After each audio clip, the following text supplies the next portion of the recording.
As you get older, you really should downsize, not upsize. It's the stupidest thing that humans do.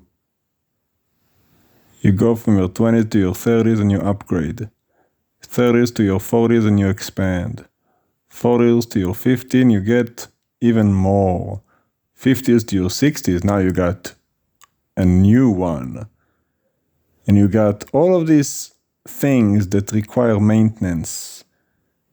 Because you've got all this time and all this strength, and you got your yard with your trees and your plants, and all of that jewelry, and those cabinets, and the books, and those utensils, and sets of china, and all of these different things.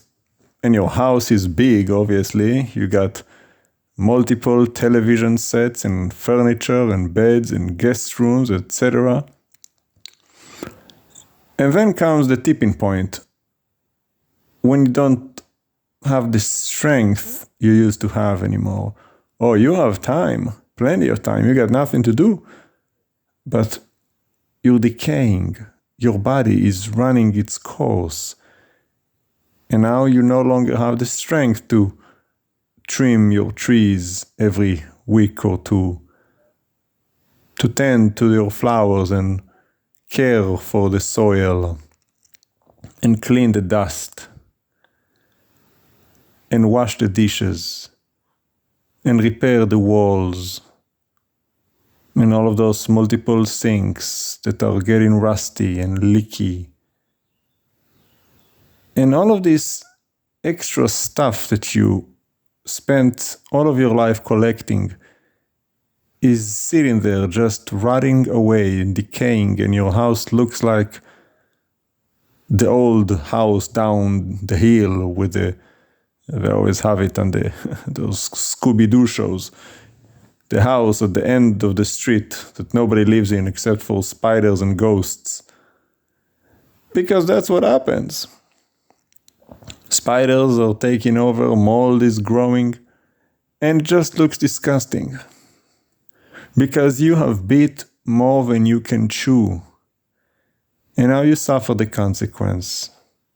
And you're getting mad that you can't fix it yourself. You need people, and you don't want to need people because you're prideful. Why? I built this thing. This is my trophy, and this is my television, and this is my carpet from Persia, handmade, and all of these wonderful, expensive items are gaining so much dust and microbes, and who knows how many rats are infesting your basement and your summer house and your winter house, and all of those cars that need maintenance because the oil is leaking and the tires are punctured and the battery is dying. And of course you gotta wash it, the car wash, and you gotta maintain your driveway, and your hedges are dying, and your trees. There's so much.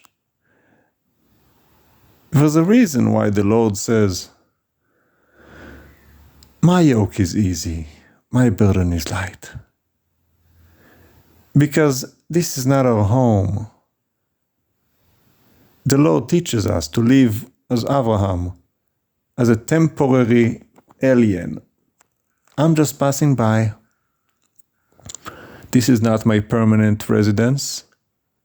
Why go through all the trouble maintaining something that is going to rot and decay? He said it, "Gather not treasures on this earth. Thieves break in and steal, rust and moths. No, but get yourself treasure in heaven by doing the will of Father, carrying out His commandments, doing what is just and right. Where no thieves break in, no moth destroy, no rust, nothing decays. Eternal treasure. That's where you want to keep all of your valuables. And your valuables in heaven are not your television and your carpet, handmade. It is much more than that. So if you're young, take heart and heed. because it is so sad. So many old people, my family members, so many of them are going through this. My grandparents in their late 80s and my mom's older sister and her husband who had their house hit by a rocket, a missile, and then they had to move, and of course they're in their 80s and they have a lifetime of collectibles and and they're still dealing with all of that, trying to get rid of all of that furniture and all of those dishes and all of those collectibles. Not to mention my own mother. She has billions of, I don't even know what it is, items, stuff. When she started cleaning up her basement in the summer, she herself hit a breaking point. She went, oh, there's so much stuff here. I'm like, yeah, you've been hoarding all that stuff for 60 years. Of course there's a lot of stuff here. But that's what you've done to yourself. And now you gotta face the consequences. You gotta face yourself in the mirror. See what you've done. See my grandpa? Well, he has rats in his basement. Rats. He already caught 2 of them. And I went to see that basement with him. And judging by the amount of feces and urine and that stench, it was absolutely disgusting. I said, 2? No. You have more than 2. This is not the amount of poop that 2 rats can produce. But there's so much stuff. So now he wants to take everything out. I'm like, Grandpa, you can't take, that's going to take a week. He's like, I'm going to do it myself. I'm like, no, you're not. You're 89 years old. You're not doing anything. But he did it to himself. What can you do? Decades of hoarding, gathering. He's not going to use 1/10% of that stuff that he's been collecting in that basement. But he doesn't want to give it away. Go figure. I said to him before, like, why don't you just, hand it off? Early inheritance. Call all the grandchildren. Tell everybody, come and get what you want. Give it away. He wanted to keep it all. Well, and now he wants to get rid of it all. Go figure. You did it to yourself.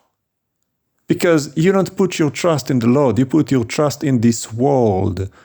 And you're so attached to all of these dead items. They have no breath in them. Just stuff that is gathering dust and rust and rat poop. And that's your choice. So don't complain. You've made your bed. Now sleep in it.